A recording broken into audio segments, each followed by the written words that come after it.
Hey everybody, welcome back to the One Stop Podcast. As always, it's Brianna and Lindy, and today we are talking to one of our favorite people ever, and that is Adam, or AKA FanAmpFantasy HQ. And we're gonna have an Yep. awesome little chat today. Okay. Hi, everybody. It's the One Stop Podcast with Adam and two of his friends. Hi, everyone. It's Adam, otherwise known as. Wait, you changed your username to FanAmpFantasy HQ, right? I did. Yeah, there we go. I How you did. doing? It's so good to be back on the show with the two of you. We're gearing up for another huge season of F1, so I'm so glad we're kicking off the first race week of the year together. I'm excited for this.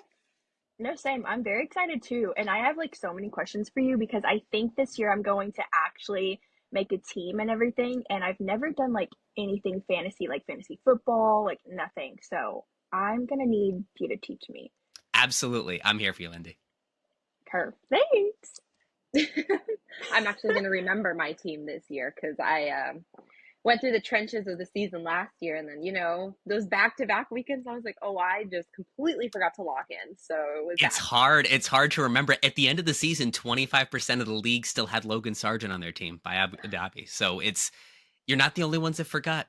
There's some people that left Danny I was Rick on part their of that. teams. It's Oh. a long season. I was part of that 25% then, for sure. We just couldn't let him go. I couldn't let him go. I still can't let him go. I'm so sad still. He's living his best life though, so I'm happy.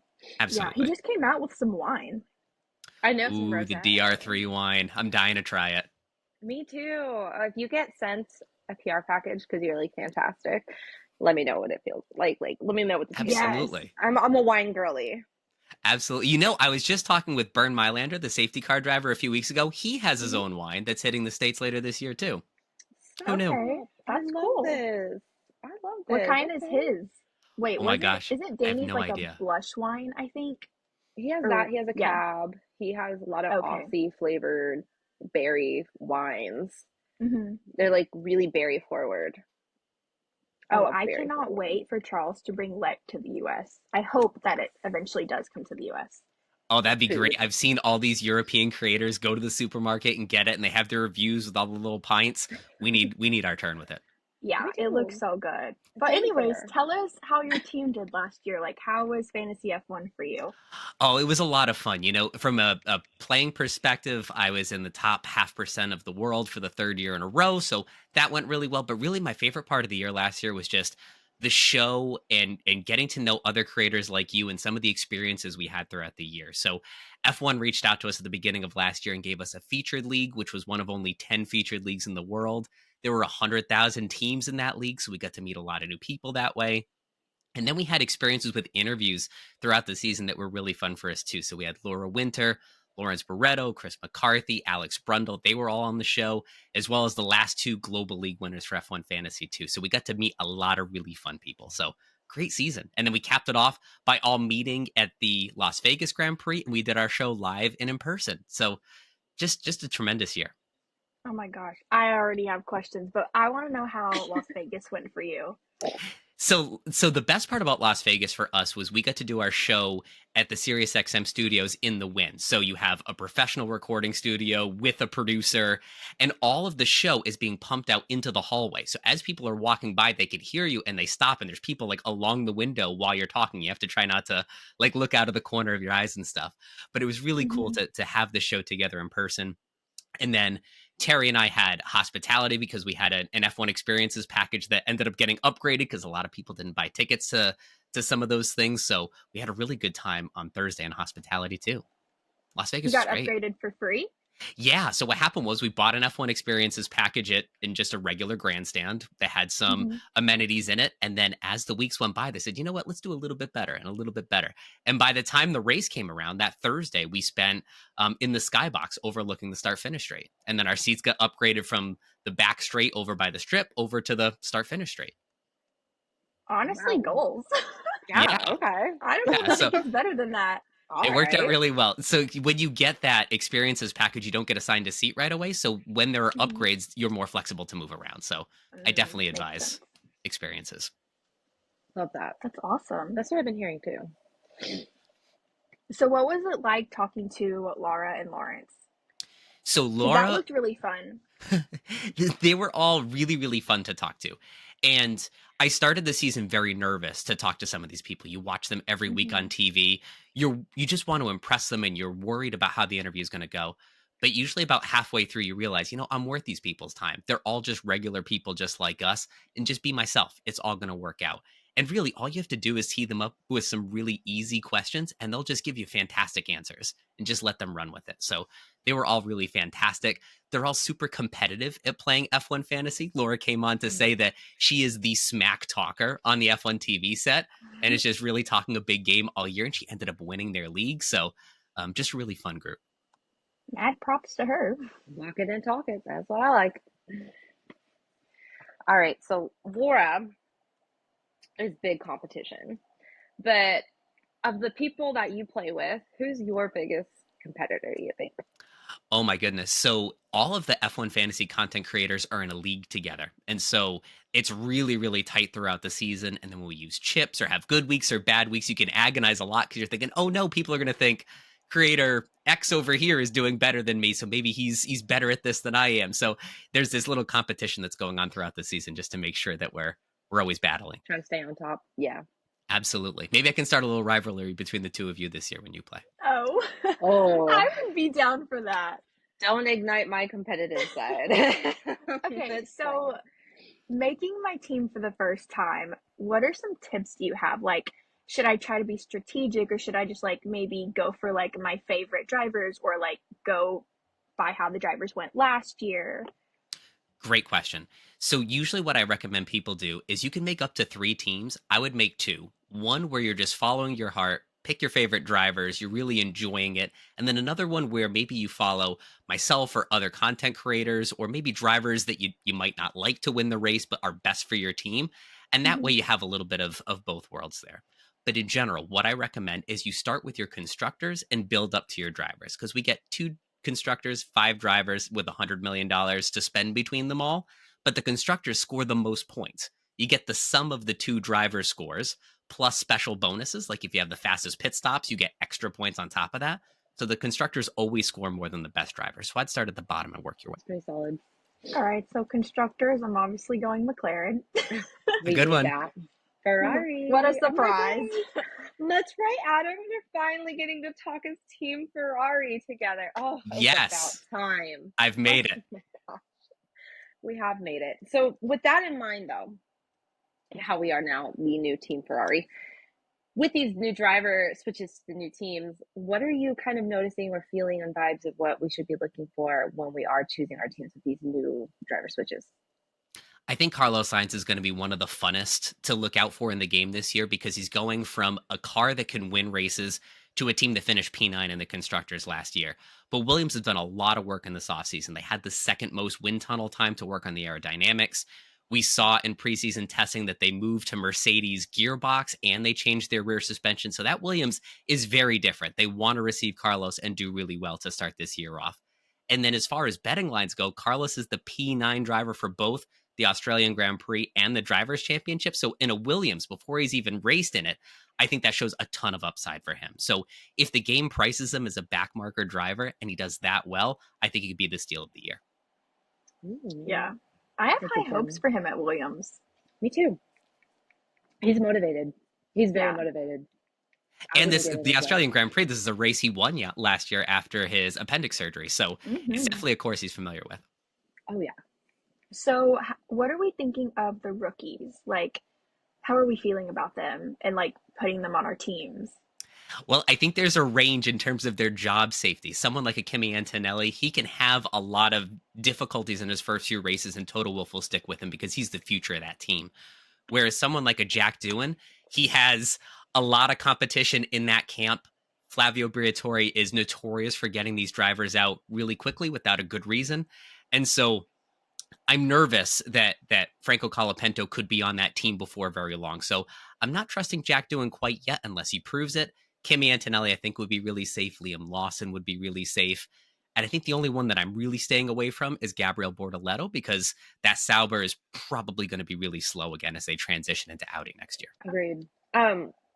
So with Jack and his 5 race, kind of trial run here, um, is that extra caution for you, or is that in another team, like say this is your team that's not like the one that's following your heart, do you just kind of still kind of bet it on him that first like two races to see if he really can show up, or would you stay all the way together, like all the way for him? It ultimately depends on where he's priced because as of now, when we're filming this show, the game hasn't come out yet, so we don't quite know what his price is. If he's super cheap and that allows us to afford more really good drivers at the top of our team, I might take a shot on him. But if he's priced close to Pierre Gasly with a lot more risk, I'd probably go with some more veteran drivers at that price. Yeah. I want Jack to do well, but like I'm also like high hopes for Franco. Like I would love for him to get a seat again. Same. But I want to give Jack a chance. Same. Absolutely. Yeah, everybody needs to fight for it. They And will. this is a It's gonna home be race for bad. Jack this week too. So maybe he has a little Yeah. extra mojo going this weekend. Yeah, So, it'll be good for him. I think that's a really good race to like start off right off the bat is like your home race. Absolutely. So can you tell us a little bit about the people who won the fantasy league last year? Like, what did they get? Where were they from? Like, Yeah. just tell us a little bit about them. The 2024 winner was from California, so he's an American. He watched the show, so he was on the chat of some of our live streams. So we got to ask him questions. He got to ask us questions. So it was great to interact with him. He had an incredible team. He won by over 100 points, so he had a really fantastic year. And then his prize is he gets 2 paddock passes to the race of his choice in Ooh. 2025. So I'm waiting to hear back from him on which race he picked. But we got to catch up with the 2023 winner who used his paddock passes in Monza last year. And he showed us some pictures from the weekend, and he just had the best time. Obviously, a great weekend because Charles won. And then just, it was a really beautiful setup with the seats and all the package that they gave him. So winning definitely has its benefits. Oh yeah, definitely. What is like what's I guess like what's the ratio? Like what are the chances or like odds? That's the word I'm trying to think of. What are like the odds of winning? That's a great question because last year there were 2.5 million teams in F1 Fantasy, and just Andrew won. So I think the second place prize, they get Champions Club passes to a race, so that's a pretty good prize. And then third Hmm. place last year was a $500 gift card to F1 Authentics, so you could just get some cool signed swag and stuff. So Yeah. only 3 winners out of the entire global league. So a lot of it is rivalries like the one I'm going to set up with the two of you or with me and the other fantasy creators and just talking a lot of smack and just having some fun with it. I'm I'm excited for so that. game. That sounds fun. I'm so ready for that. So is it like if we had to compare it to something, would you say it's like equal to like winning the Powerball or like the lottery or something? Oh, I wish it was as big as winning the Powerball. I think those odds are in the hundreds of millions, so it's not as crazy, but it's definitely something that takes a little bit of luck, a little bit of skill. I think there's definitely an even mix of both of those and then following it all season because every Hmm. year there are these moments where somebody brings a big upgrade package and then all of a sudden they move way up on the grid. You've got to jump on it right away. For Andrew, his moment was Ferrari was really cooking heading into Canada and he saw some free practice data that didn't feel good, so he moved him out for Mercedes. Ferrari had a double DNF. All of our teams went into the toilet, and then he shot to the top and never looked. Gosh, that brought back PTSD for me. So you said that the prize was paddock passes to whatever race that you wanted to go to the following year. So my question is, which race would you pick? Because I'm having a hard time deciding if I were to win. Yeah. That's a great question. I think Monza, of course, would be a really historic race to go to. With Zandvoort coming off the calendar next year, time's running out to have a really big experience there. So Mm-hmm. those two stand out to me a lot. I wonder if there are any new races coming up too that could potentially be a huge spectacle that could be a good opportunity to go. Like now that they're going to Spain is now in Barcelona. We could Mm-hmm. you going from Barcelona and Madrid, like that could be a cool race to have paddock passes for. I don't know. What would you two pick? Oh, I it's don't so know. hard. There's so many good choices. Like It's so hard. I think if you want like atmosphere and vibes, Monaco. Like overall not the most exciting race, but like the vibes of everything, Oh yeah. amazing. Yeah.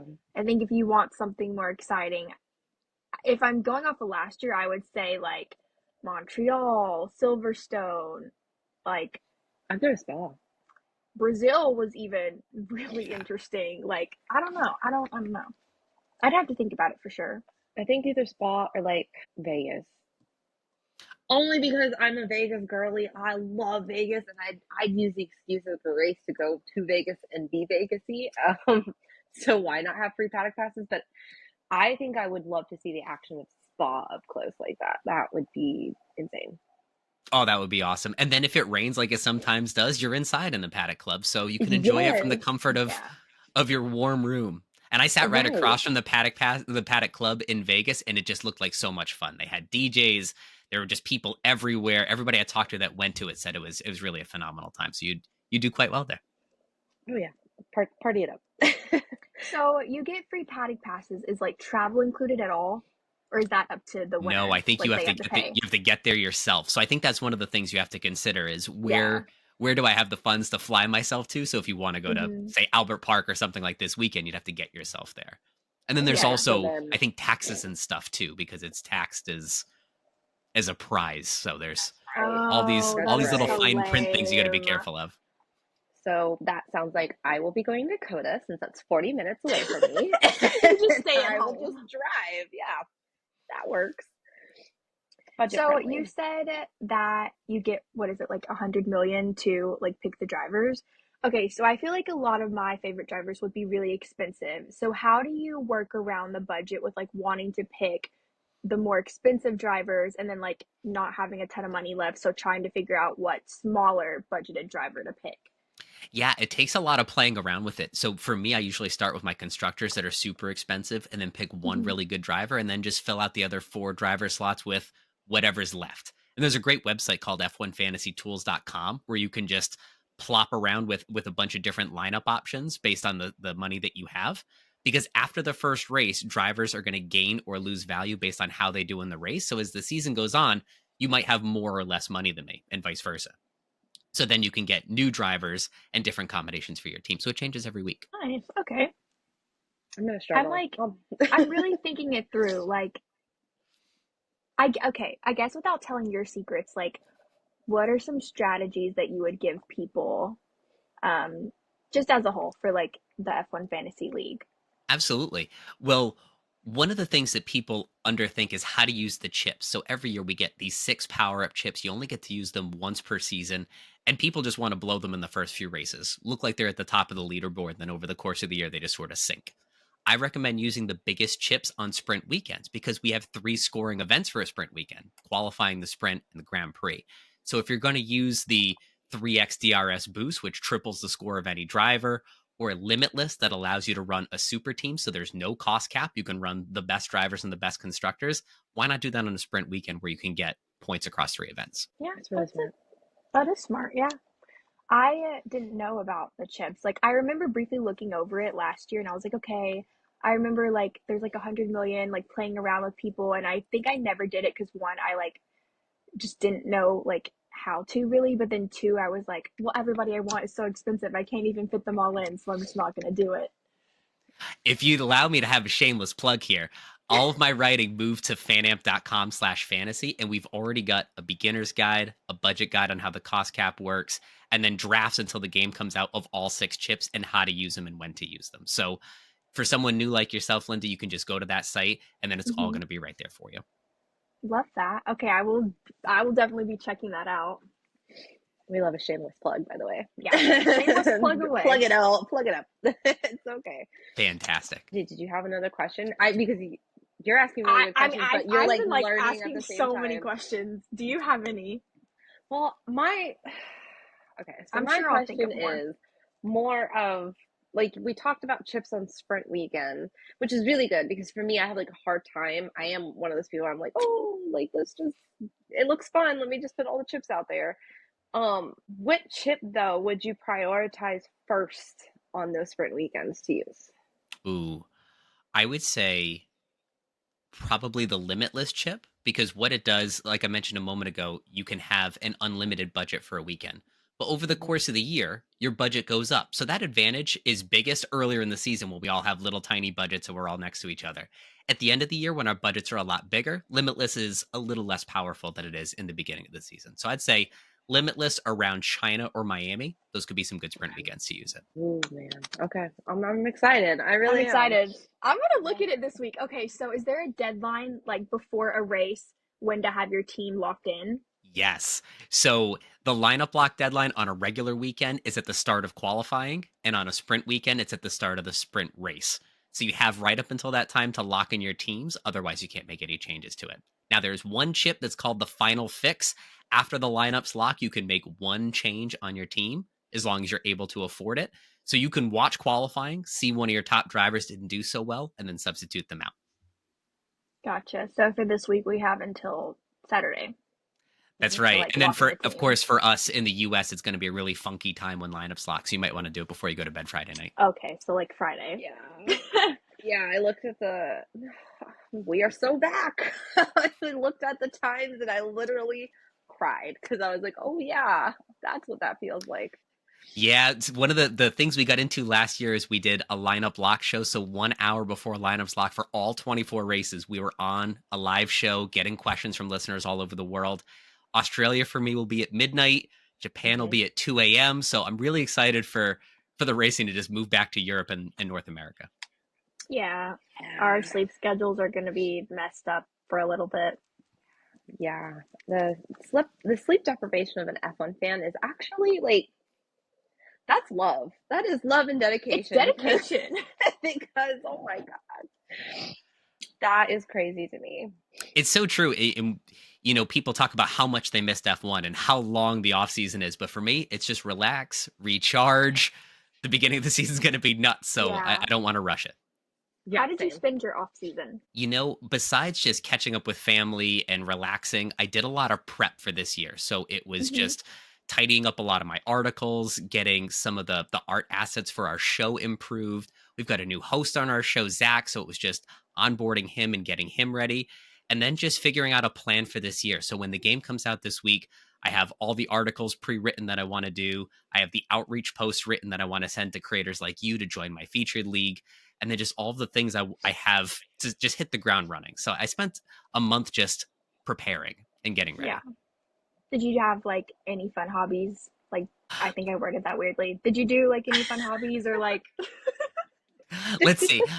So for hobbies, I like to drum. So like where I'm recording now, it's either here at my desk or my drum set, which is over there. It used to be in the background shot of all of my shows last year, and I've since moved it. So I drum sometimes. My family and I went on a Disney cruise last month, so that was the vacation knocked out of the way. And they did a lot of work stuff, just my regular 9 to 5. So that's not boring, but it kept me busy. I did not know that you drummed. Yeah, drumming is awesome. Okay. Yes, I need I to got hit into you it up, during Adam. the pandemic, and I have an electric drum kit in my basement so I don't wake up my kids. And then, Perfect. you know, starting in the pandemic, you could take lessons over Skype and Zoom. So that's how I got into it. That's awesome. I was also too doing music in the break. I heard has the single come out yet? Not yet. It's coming out in Miami. Miami week. Yeah, the Miami is a big weekend for us. But I heard the preview, Brie. I'm excited to hear the whole thing. Oh gosh. Yes, that's what I was gonna say. But if you asked her for some like little snippets, she'd send it to you. I would for you, Adam. Yes. Oh, thank you. If you need any backup dancers, just call Lindy and I. Oh, she. Come on, Lindy. I have like 2 left feet. I am not a dancer. You should have seen me this past weekend at St. Pete. The amount of times I kept tripping over the metal railings just because my feet were killing me. I went from like walking 2,000 steps a day, which is nothing, to all of a sudden 18,000 steps and 8 miles the next day, and I just kept tripping over my own feet, tripping over metal railings, like fencing. It's a long day. It's a long day walking around. I was having to put Band-Aids on like every other hour because my blisters were just horrible. Her sunglasses got stuck in her hair. I was like, Lindy, our hotel key kept working all the time because every time it touched our phone, the hotel key got erased. It's easier when you're a guy. Your pants pockets are big enough. You can have the wallet and the hotel key on one side and then the phone on the other side so they don't cross-pollinate. Yeah. But okay, I have a fun question that's like not about F1 Fantasy, but with Cadillac coming in 2026, who do you think they would pick for a driver lineup? Or who would you like to see? Oh, I'm so excited for Cadillac because even though Haas is an American team, they don't have a lot Hmm. of US base that we can go and visit. Whereas I think Cadillac will have the proper you can go and have a tour and see the factory and meet people and do things. So I'm really excited for Cadillac to come into the Yeah. sport. They've got a bit of a buffet of drivers that are recently off the grid that they could shop for. The Bottas, Ricardo, Zhou kind of crowd. There's folks like Colton Herta that have a lot of momentum here in the States. Or you could have a driver that's already on the grid that they're just going to throw a big bag at and get them Yeah. over to start their team next year. If I had to guess, I think between Bottas and Ricardo, they would have one anchor veteran to try to start the team off, and then maybe one younger guy poach someone from the driver program of one of the more established teams, and that way you have the veteran. They'll start the team off without being too embarrassing, and then the future of the team. Yeah. I would Thank you love for to that. see Danny Rick come back, but I don't know. I've heard a lot of people say that like he said he's done. He's like not coming back to F1, I've heard but that like how you too. mentioned what I suppose That's oh Checo could be in interesting. there too. Another one of Oh these yeah, veterans with a huge North yeah. American presence could be him too. Well, that's his true. dad didn't his dad say something on Instagram that like it's not over, like there's something in the works. So Hmm. Oh, good. you don't ever Yeah, know. yeah. I mean, I'm trying very hard, you guys, to keep my Delulu down, but I need him back. It's not the same. Which It's not one? the same. Danny Rick, Okay. Checo. I love Checo to come back, but I mean, like Danny Rick, like that one just broke my heart. So Yeah. like, I need that one to come back and fix some things in my life. Yeah, if you watch a little Drive to Survive, you get nostalgic this weekend for sure. I watched it. I haven't yet. I need to. It hurt. That Did one it like hurt. reopen a It wound? reopened a lot of wounds, Yeah. and he was like, when he sat down in the chair and he had his drink, and he's like, "Well, I don't have a race to prepare for." So I was like, "Bruh, I know, I know you don't," and it just hurt. Poor Okay, guy. but Dirty. also you saying Colton Herta from IndyCar. Mhm. I wonder what about like I mean, are we trying to keep them in the US or just anyone at IndyCar? I feel like maybe Alex Palou, Joseph Newgarden, like any of those like really well-known veteran drivers. I feel like they could just up and pluck. Welcome to Cadillac. It'll I be don't know if really that interesting will. to see if they want to pander to the North American crowd like us, if Hmm. they want to get those Americans in the seats right away, or if they really want to just get the best possible drivers immediately. Do they have patience or do they want to win right away?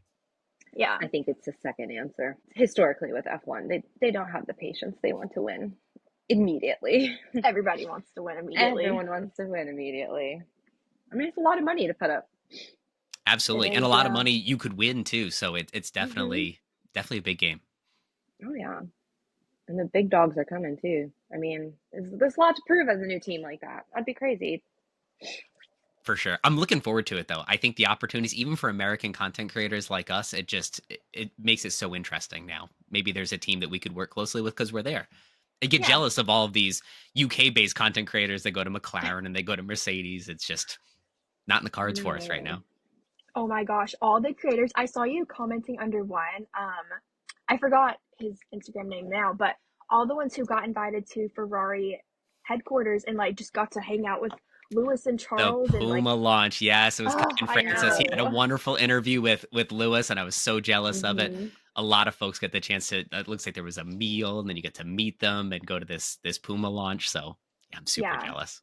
But in that interview, I won't keep you too much longer, but in that interview, was Lewis saying that he had a new song? There was I mean, we're never gonna definitely hear it. a tease at some new music, and Yeah. Leclerc just put out one of his new piano recitals. So Hmm. it'll be Hmm. interesting to see if we get new Lewis music or a I Ferrari duet. know. Maybe they have a collab. You No, know, it'd he's be not gonna do iconic. it, guys. He hasn't done it. Yeah, he's not gonna do it. He's just gonna tease us forever, and our like Saving he it for when he hasn't though. retires. He'll just drop an Yeah, album, make big and then bucks, go on tour. yeah, pretty much. I could see it. I'd buy tickets. It'd be fun. It'd be a Absolutely. good show. We Hmm. are going to take inspiration from my favorite podcast ever, the Hot Ones. Tell us what you've got going in the works for you in these next few months. I love Hot Ones, so I'll tell you all about it. So, the fantasy formula is back for season 3. We're going to have 24 preview episodes, 24 live episodes, so a lot of content here for you. FanAmp.com/fantasy is the place for all of your preseason content. I have funny team names, beginner guides, chip guides, anything you need to get started with F1 Fantasy. And we just got informed that F1's bringing back our featured league. We had over 100,000 teams last year and would love for you all to join us too. Oh my gosh, wait, can you name your team? Yes. Okay, really fast.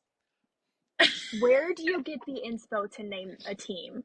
Like, now I have to figure out what I'm going to name my team and not just like, who am I going to pick to be on my team? So I have a list that's got over 50 of my favorite names that I'll share with you, and maybe that will kickstart the thinking process.